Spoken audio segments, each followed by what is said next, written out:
Today, we're going to be speaking about a subject that not everyone talks about. What happens during the stay at the hospital when you're doing a surrogacy journey for delivery? Welcome to Let's Just Stare At. This is Melissa, Tara's mom. You're going to be able to find this video under the playlist IVF, infertility, and surrogacy. Let's get this started.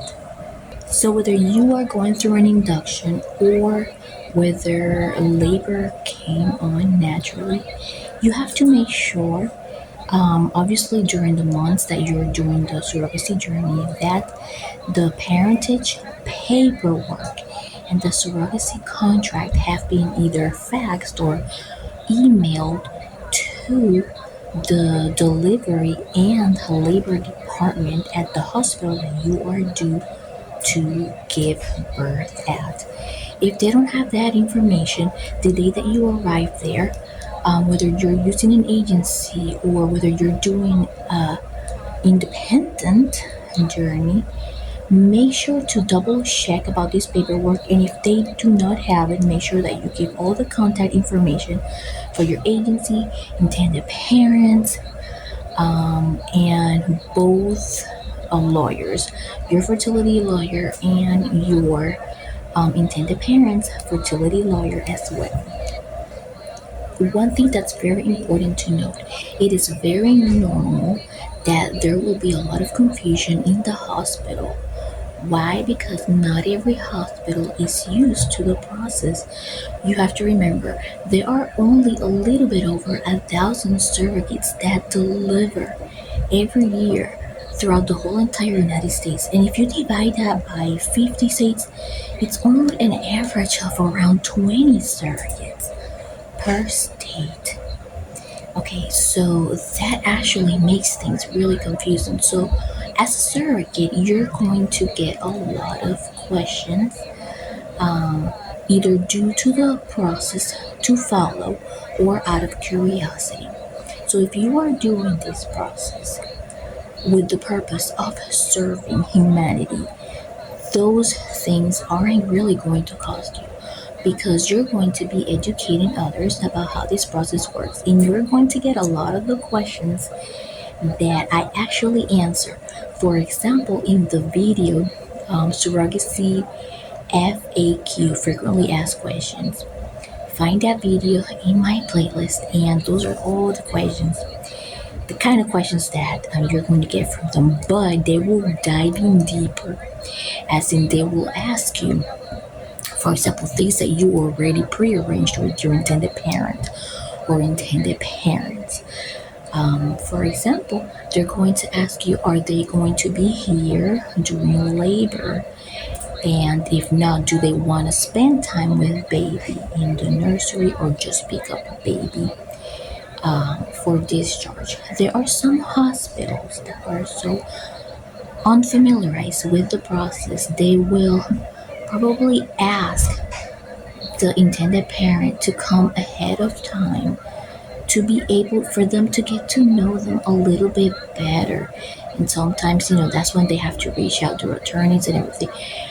Especially you might face this if the intended parent is a single parent, because as you have seen, there have been a lot of intended parents that are single and that have become parents through surrogacy, but not everybody hears about this every day. Of course, if you're not surrounded by other people in the surrogacy world, then you have probably not heard about it much.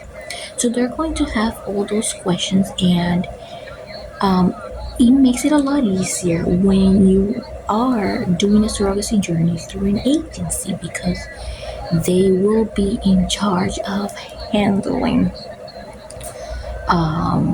a lot of those roadblocks that might prevent you from relaxing during your delivery.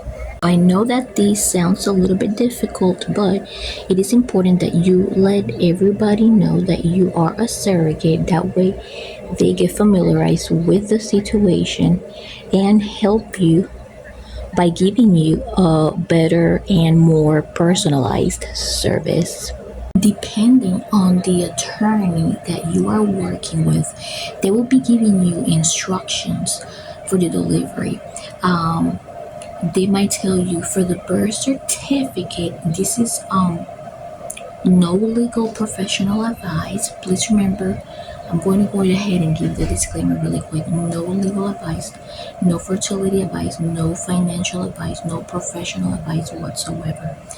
So, depending on the state that you are working at, your intended parents, fertility lawyer, may instruct you to say no on the form, on the question that says assign a social security number for the baby.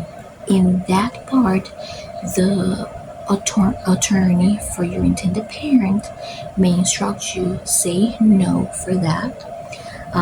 Just fill out your name and fill out the form to the best that you can, but do not provide the information of the intended parents. Why? Because that paper is no longer going to be working, because once that paper gets taken to the attorney, the fertility attorney of the intended parents, that form is no longer going to be valid. That's just a temporary birth certificate, and a new birth certificate will be assigned to the intended parent slash intended parent. Intended parents, intended parent. But I want to remind you again that during this process, you may feel a little bit overwhelmed because you're going to get a lot of questions from staff members, and you may hear magical stories too. Some of these members may actually become surrogates or are actually going to become intended parents. So always be conscious of how you answer those questions and give them the most educated responses that you can give. They don't have to be perfect. If there is something that you don't know, just tell them, I am unsure of this part, but what I do know is, and I can refer you to this agency which has more information about this specific process, or it may be more, you may have a more accurate answer if you consult a fertility attorney. Some intended parents decide to participate during labor. Some others are not going to be present because they are currently long distance and they're catching a flight or something.